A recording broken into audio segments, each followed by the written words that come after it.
I'm opening the show. We're just gonna chop it up. Record on here. We're just gonna chop it up. I'm gonna allow you to. How do you pronounce your name? Skypp. Skypp. SK YPP. How you come up with that? I don't know. I was probably like 13 or 14. I don't even remember. Okay. I just can't. I just wanted to spell it different. You want some water or something before we get started? I'm good. I'm good. Thank you. Vodka, cranberry juice. I'm good. Okay. Yeah. So we're gonna chop it up and skip. I mean, you probably do this all the time. Oh yeah. There we go. Got my shows going. Okay, so I'm gonna open the show up and then we're gonna be ready to rock and roll. Let me hit start recording. Boom. Going that in. Okay. 1, 2, 3. Testing 1, 2, 3. We're gonna start at the 20 mark. Hi, and welcome to another exciting episode of the Andre the Beast Crayton Show. Like I said, got to redo it again because I left my girl out. We'll do it on the 4, on the 5. Hi, and welcome to another exciting episode of the Andre the Beast Crayton Show with my co-host Yolanda M. Smith, the Banthropist.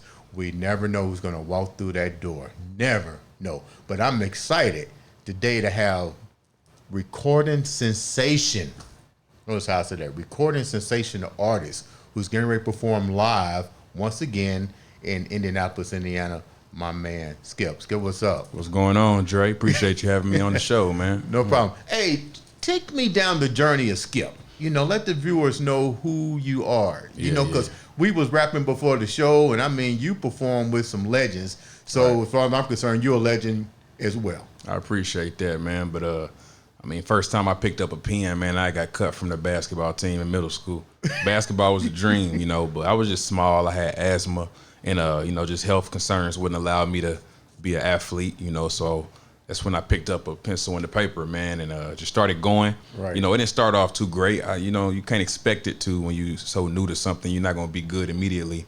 But I just kept at it, man. Went through some things that challenged me and made me want to be better, you know, getting teased and bullied for not being a good rapper. You know, back then nobody was a rapper in school. Really? So I was like the only rapper, but I wasn't good. But it just pushed me. How did you know you wasn't good? Did you let the peers tell you wasn't good, or the bullying stuff justify that? How did you justify that you wasn't good? Well, back then you couldn't tell me I wasn't decent. But right. Hearing what I wrote back then, now I know I wasn't good. Okay. But that's okay. I don't think nobody's good on their first day on the job. Right. You know what I mean? Right. So I just kept going, man, and eventually those same people became fans in high school.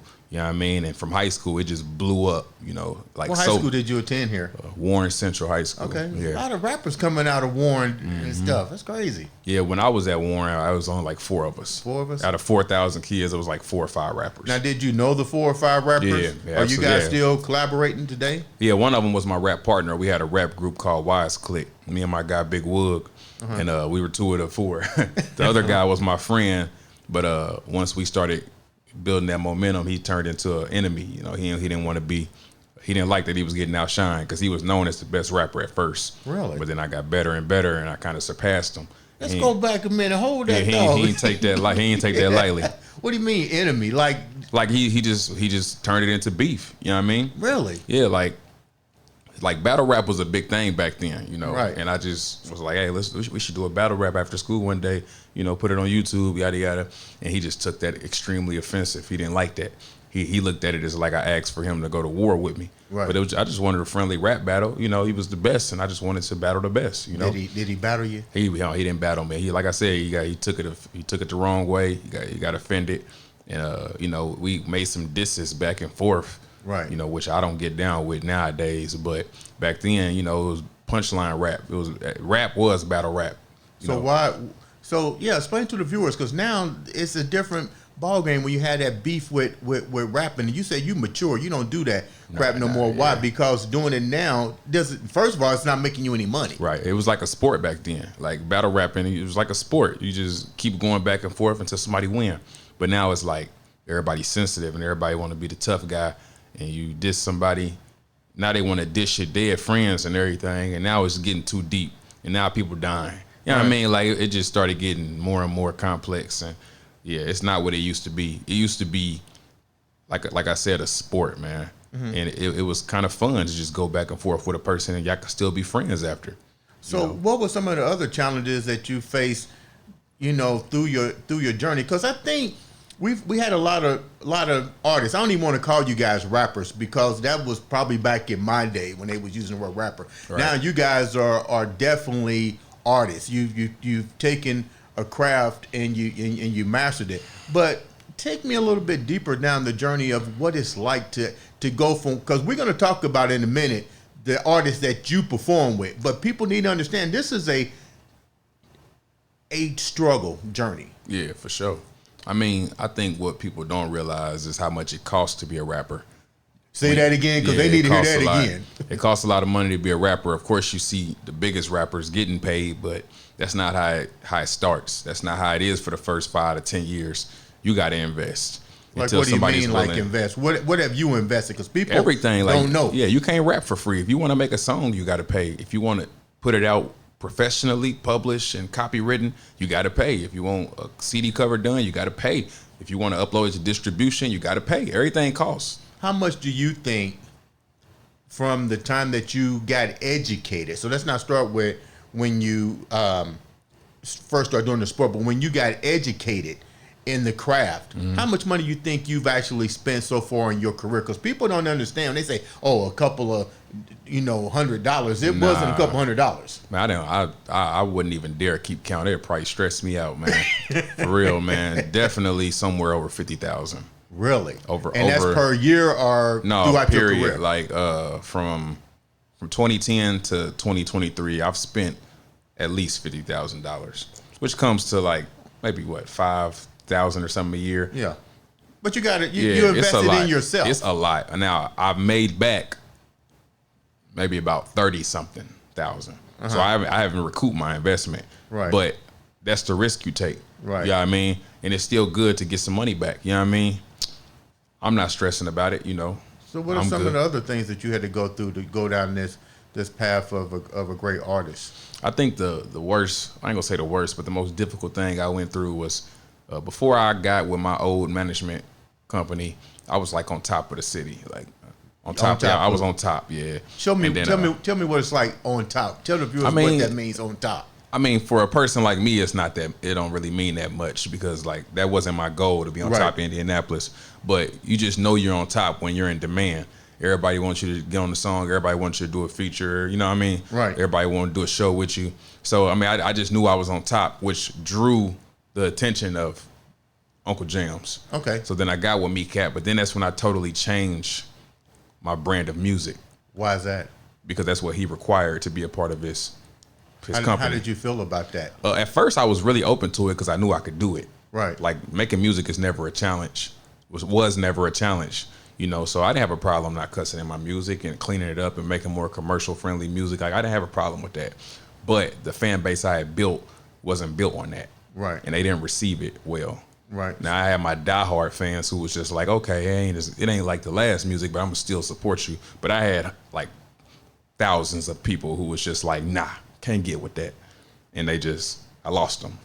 So my fan base took a big hit. So now you're really trying to. Now don't get me wrong. I made new fans who were fans of commercial and clean music. Right. So like I'm getting on my face on the side of Indigo buses, and I'm doing all these big shows at commercial places that only allow clean music. Mm-hmm. So don't get me wrong. It was some upside to it, but do you miss the old? No, I got them back. I got them back now. Yeah. Okay. So since I went back to being independent, I kind of went back to my old style, more mature, of course, but just still free, What did you learn from that transition period? I learned business. Okay. He taught me, Uncle Jim's taught me the business of the music industry, and I really appreciate him for that. I didn't really leave Cat, it's nothing but all love, but it just worked out that way. It just happened that way, but I didn't ask to leave or anything like that. I just wanted to make some changes. Okay. And sometimes we have to do that. Yeah. It's nothing personal. It's you got business. to, man, because you can't do the same thing and expect different results.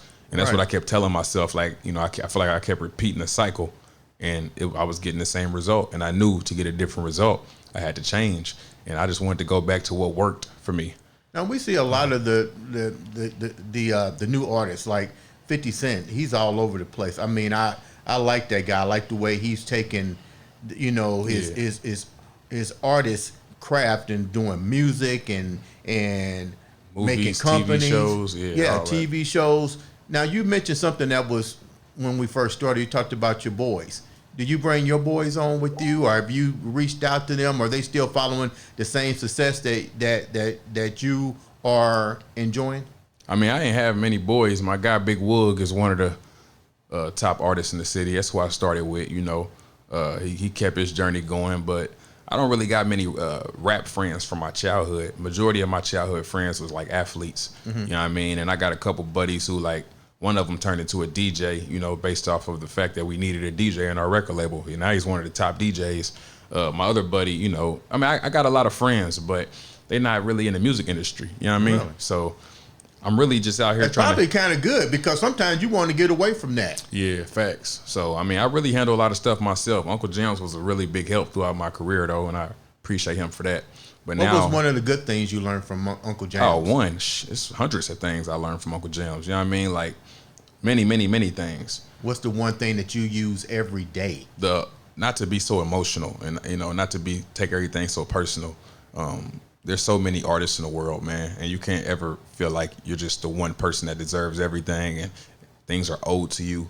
No, right. It's people in other cities better than me, work harder than me. You don't hear a lot of people saying that either. Yeah, just humility, man. Like I may have strengths and I may have upsides over people, but other people got strengths and upsides over me. You know what I mean? So you just gotta respect. You gotta respect the art, and you gotta understand you're not the only one out there. So you gotta do whatever it takes to stand out. And that's one thing he taught me. Like, look, if you leave me today, I can go find somebody just as good as you, somebody who worked just as hard as you. That probably had you probably had to go, wow, but that is true. Yeah, when I was young, I was like, whatever, dude. Because I really, really, really work really, really hard, man. And my fans pumped my head up, so I wasn't trying to hear that at that time. Right. But now that I've grown and I see what's really going on and how people are, how they have mastered social media. You know what I mean? Like I just know that people have an upside over me, because I'm not really big on social media. Like, I have a following, but I'm talking about like mentally, I'm not invested in that. I don't want to be on. Why is that? It's just too negative, and I don't want to be on it. I do what I can. I do the minimum, right. But I know what you can accomplish on there, and I wish that I had the will to like turn into a social media sensation, but I just don't have that desire, man. Like I just know what comes with it, and I don't want to do it that way. Right. I would rather go the record label route. You know what I mean? So who you write your own music, your own beats? Yeah, for sure. Well, I don't make my own beats. I got many producers. I made a few beats, but is it hard for you to make beats? Is that when you're? Nah, it ain't hard. It just ain't my thing. It ain't something I really enjoy doing. But every once in a while, I got a few songs where I made the beat. Like when you come up with a song, you write a song, and what's more important to the artist? Is it the lyrics or is it the beat? Oh, it just depends on the artist. I'm a lyric guy. Okay. I love for the lyrics to have meaning, but I also love music. You know what I mean? I love the beats. So it just really depends on the topic of the song. Like if it's a hard beat, I don't even make it a lyric heavy song. I let the beat drive the song and I just try to ride the beat. But if I know I want to talk about something like serious and personal, then I try to find a beat that's not trying to outshine me. I let my lyrics stand out. What do you like to talk about the most in your songs? Well, my last album was called Sorry for My Trauma, man. I just talked about my upbringing and all the trauma I experienced. And that's what I really care about, is talking about the real stuff, the struggles that I went through and the growth, that I experienced coming from those struggles. That's my type of thing. And they call me a reality rapper. A lot of people in my label is called sophisticated street music, which is basically just saying I'm from the streets, but I'm not settling for that. Right. I want more. And that's who I've always been. That's who people see me as. It's just that. What's the one struggle that you faced that continuously plagues you? We have to rise above. We can't get rid of our demons. We can only suppress them or rise above them. Yeah. But we always remember them. So what's that one thing that you look back on and you go, go, damn. Yeah, probably my image. Like that's one thing people always say, like you don't have the image of a rapper, and they feel like that is kind of halted my success. What is the image that they think you should be? I just feel like when you look at a rapper, you see flamboyant. Okay. And when you look at me, you just see a regular human being. And that's what I always wanted to be. I don't want to be flamboyant. I don't want to be the social media sensation. You know what I mean? I just want to be me and make good music. And that's why I appreciate people like J. Cole who will walk around in a sweatsuit and Kendrick who will walk around with nappy hair and no jewelry. I appreciate that. Right. That's the kind of lane I'm in. You know what I mean? So that they always said that. Like, they look at me and they just don't gravitate towards me in an image standpoint. But when I get to talking and they hear my story, that's when I reel them in. But, you know, people love to look at something more than they love to hear something. Right. So how many albums have you, let me rephrase that because I just got educated. It's not called albums anymore. How many tracks have you laid down or singles throughout your career? Yeah, man, what? I don't even know. Thousands. Which ones do you like that you look at songs and you or go, albums? Wow. The singles. Which singles have really taken off and you look at I'm and an go, albums guy. Albums. I don't know who told you albums don't exist. I'm not going to mention their name. Albums exist. I don't know who told you that. Albums exist and they still thriving to this day. I'm an albums guy. I've released singles, but every single is only a piece of an album. Which album do you like that you look back on? Which is the one that you looked at and said, wow, I didn't think it would have went this way? And which one did you do to go, wow, that really went that way? I mean, my most recent one, I expected to do well, and it did. Sorry for my trauma. That was my most personal album, and I'm a personal artist. So, of course, that's my favorite album. But the album that did well that I didn't expect to do well was called 10th, and that came out in 2018. And people call that their favorite album by me. And to this day, I can't understand why. Why do you think, though? Why do you think? I mean, I don't, maybe it was just the moment in time and just the atmosphere I had built and the hype around my name that just made people gravitate towards that album or something. I don't know. But I still listen to this day and I'm just like, this album is not better than, it's like probably like my sixth best album. Really? So when people say it's their favorite, I don't hear it, but I've always been the kind of artist that made music. Like, my favorite music is not everybody else's music by me. My least favorite music by me is everybody's favorite. Really? You know what I mean? So I've been that kind of artist my whole life. So I just can't read the people. I don't know what it is about. I know you probably look at that album and go, I can't believe this elevated the way that it did. Yeah, I feel like it could have been so much better. In the moment when I was making it, it was great to me. But just going back to listen, you know, I just feel like it didn't age well for me personally. How hard is it to really make it? It's nearly impossible. Nearly. Like, when you think about how many rappers are in this world and how many rappers are successful, it's probably like a 10,000 to 1 ratio. What is the reason for their success versus the others that are out there? I'm pretty sure there's others that's invested in themselves, that's grinding. What's the cliche here? It just varies, man. I think it's just oversaturated. But a lot of people are born into success. A lot of people are born into maybe a dad was an executive and he can put you on, or maybe you was just born in Los Angeles, California, and things are just easier for you because you grew up in a big market. Maybe you got friends who refer you. Yeah, I mean, like, some people already just got everything in place, and all they got to do is walk straight. Mm-hmm. But for people like Indianapolis, Indiana, a rapper, it's going to be nearly impossible for a rapper to make it from here. How did you make it? How did you make it? I don't feel like I made it. I feel like I've done great for myself, but I don't feel like I've made it. I don't think you've made it until you can comfortably live off your music only. Wow. Yeah, I mean, I feel like I've done great for myself, though, and I feel like I've lived a lot of people's dreams, but I didn't live my dream. So I'm not. Yeah, I require more, considering that I haven't even recouped my investment yet. You know what I mean? So I'm not gonna say that I've made it. But you perform with some. We were sitting here talking earlier. You perform with some remarkable talent. Tell the viewers some of the people that you perform with, and then we're gonna keep talking. Yeah, I've done shows with DMX, Mystical, Too Short, Yo Gotti, DJ Quick, Flowetry, Babyface, Anthony Hamilton. Man, so many people. Out of all of those, I like every single one. Love Mystical. Yeah. Love DMX. But let's talk about DMX for a minute. Yeah. The late DMX. How was that like, and how did that opportunity even come for you to be there with him? Well, shout out to my guy, Raleigh Carter. He has a company called Creative Carter.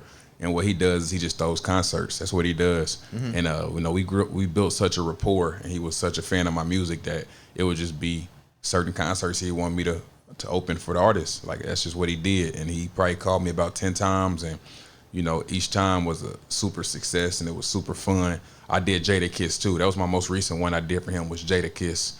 And yeah, man, he just reached out. When you're with these success, everybody that's in this industry, to me, is a success because they're investing their time and their knowledge. So I call all you guys a success. Right. But now you up here with DMX. Yeah, that was Mystical. Was something, yeah. Did they pull you to the side backstage and say, give you any? Yeah, Mystical stuff? did. Mystical did. I opened for him in Cincinnati, and he did that. Yeah, because I went on before him, and as soon as I got off, he just stopped me and was like, "Man, I'll be seeing you around, man. You got some good music." He said, "I know I'll be seeing you around in the industry."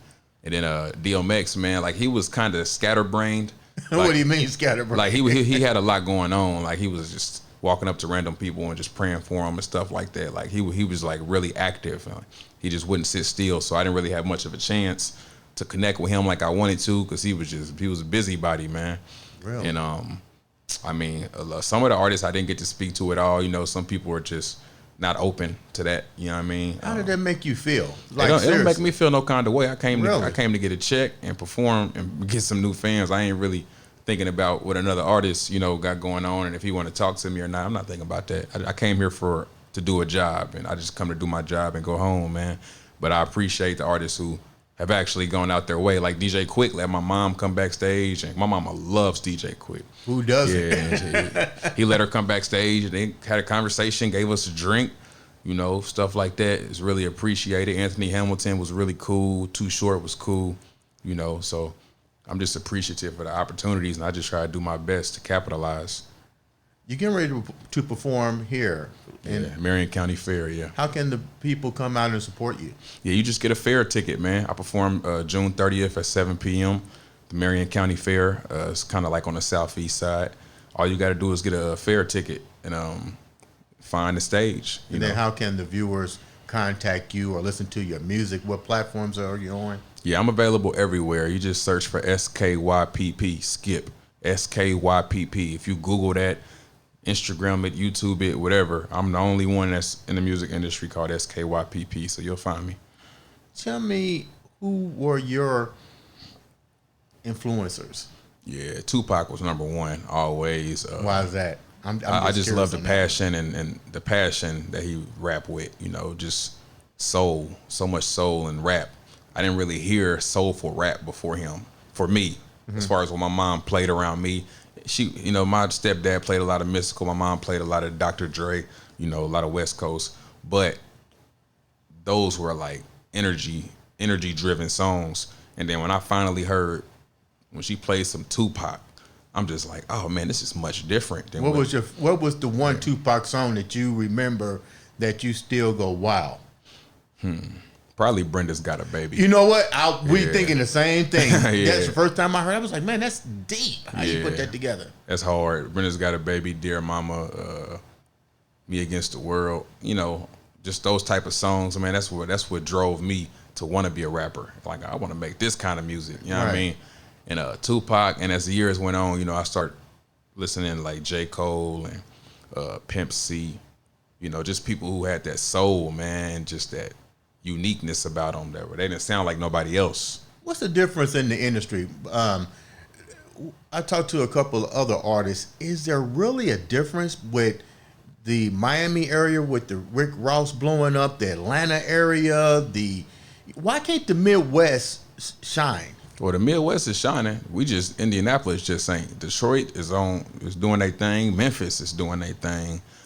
Even Louisville is doing their thing right now. Yeah, they got Jack Harlow. They got ESTG. They got an R&B singer. I can't remember he's big time, but I can't remember who exactly it was. Everybody is doing their thing. Cleveland had a run. St. Louis had a run. But we got talent here. Yeah, Chicago had a run. Midwest had runs. We got runs here. Yeah, we got I think the thing we lack is that all those places had a brand of music. Chicago had drill. St. Louis had the Nelly, the country rap type thing. Right. Louisville ain't really got a brand, but I think majority Memphis got a brand of music. I think Indianapolis never had that cohesive sound that was new to the world. We have it, but we don't have it as a collective. How do we get it there? How do I young don't think it's guys gonna like happen, you man. and other entertainers put us on the map? I don't think it's gonna happen because say you got an artist who makes a unique sound of music. Right. If anybody else makes that sound of music, they're gonna call them a copycat. Really? Oh, you trying to sound like such and such. Instead of looking at it like this is the sound of Indianapolis, it'll be more so like, oh, he copied his style. That's how Indianapolis is. Nobody really looks at it like, oh, we can build this sound as a whole and make it global. They don't look at it like that. They look at it like that's his sound. If you take it, you swag jacking and you corny. You know what I mean? Like, Yeah, but can't young artists like you and the other artists change that narrative? probably, yeah. But I mean, it's not easy finding like-minded people in a city with no success. Now, if this was LA and somebody just came up with a new sound today, a sound we've never heard before, I'm sure they have a community that's willing to jump behind that. Really? I'm sure they do. But in a place where there has never been hip hop success, never. Everybody's trying to be the first one to make it. Everybody wants to break that, and everybody wants to make history for themselves. I'm guilty of it. Okay. You know I what like I mean? the way you was clear I'm guilty with that. of it, man. Like everybody just want to be the person that's like, oh, finally, first time in history, somebody made it. Everybody wants that. Well, you're almost there. God willing. You're almost there. God willing. So before we wrap up, take the view. Leave the viewers with something. No, let me do this before we wrap up. Congratulations, you just got married. Yeah. Appreciate that. Thank you. Tell me a little bit about your significant other now. That's a big step for you. Yeah. We've been together 9 years, man. I proposed in 2020 on Christmas Day. And we bumped heads a lot about marriage. I'm not really big on marriage and weddings and all that stuff because just family history. You know, a lot of my family married and divorced multiple times, like majority of them. Right. Only one or two marriages actually lasted. So looking at that from a traditional standpoint, I just felt like it wasn't working for us, and I felt like I didn't want to take that same route. But my fiance was hell bent on what she wanted. Right. She told me from day one, I want to get married. And I want to have kids, and I want to live the American dream type, basically. Right. So we bumped heads, but eventually I realized love is about sacrifice. You know what I mean? So I sacrificed my opinions and my preferences, and I accepted what she wanted because I knew that's what it took for me to keep her in my life. So I just went ahead and did that because I felt like my pride is not bigger than our love. Man, you know what I mean? That's deep. For sure. 2 parts before we end. Leave the viewers first with a little taste of your new album. Give me a blow real quick. You on the What you mic. want, like a verse or something? Yeah, throw something out there for Let's them. see. I used to watch my mama drink her anger out, overwhelmed by the struggle, relieving stress. Uncle took our toys and bikes from the house. He drunk himself to death. I hope in peace he rests. Auntie was on the same thing, but she dove deeper. Granny said she getting high. I thought she meant reefer. Man. Well, if history repeats, then this drinking I've been doing is way deeper than I think. Something like that. And that song gets real deep. What's the name of that song? It's called Liquor and Depression. Man. And it's just about the history of alcohol abuse in my family and where it drove me to and, what I learned from it and just, being introspective about it and being transparent with my listeners. You're deep. Yeah, it gets deep. This album is the deepest album I've ever made, man. And from top to bottom, it's just about some of the roughest points of my life, And I finally got comfortable enough to talk about it. Leave the viewers with something so inspirational before we wrap up. Man, so much I could say. We got time. Yeah. I think the number one thing in life, man, is just don't let failure discourage you. I feel like failure is a big part of success. Just because you failed don't mean that you're a failure. That's what people need to realize. People will lose once or twice and just can't take anymore, feel like it's not meant for them. But you have to lose to win. You have to lose to learn. Like there is no success without failure. And if you understand that and you and you grasp that, I think you'll go so much further in life, because what it does is it turns you into a fighter. The best fighters got better because they lost, and they realized, man, I want to be the best. I don't want to feel that way ever again. So I think number one is you have to get comfortable with losing. Once you're comfortable with losing, you'll be familiar with winning. Ladies and gentlemen, this has been another exciting episode of the Andre the Beast Crayton show. And cut. Stay right there.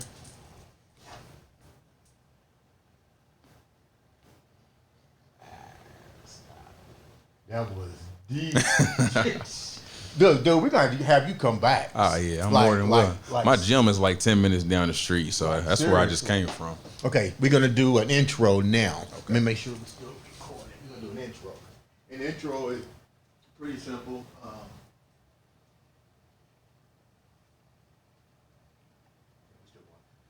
Pretty simple. I'm on this episode, blah, blah, blah, blah, blah, and then you just introduce yourself and tell them why we should be watching the show. So. Okay. On this episode of the Andre the Beast Crayton Show with my host, Yolanda M. Smith, the Branthropist, we're talking about, let's do it again. What can we talk about that will make the viewers, the journey, let's call it the journey. And then you take it from there. Okay. On this episode of the Andre the Beast Crayton Show with my host, Yolanda M. Smith, we're talking about musical journey. Yeah, for sure. Appreciate you for having me. I go by the name of Skypp, man. I just want to let y'all into the, my world, show y'all the journey of a musician, and speak about some of my personal experiences. That and more on the Andre the Beast Crayton Show. That was deep. That was cool. Deep. That was real good. Let me stop it. I'm going to do a quick check and make sure everything came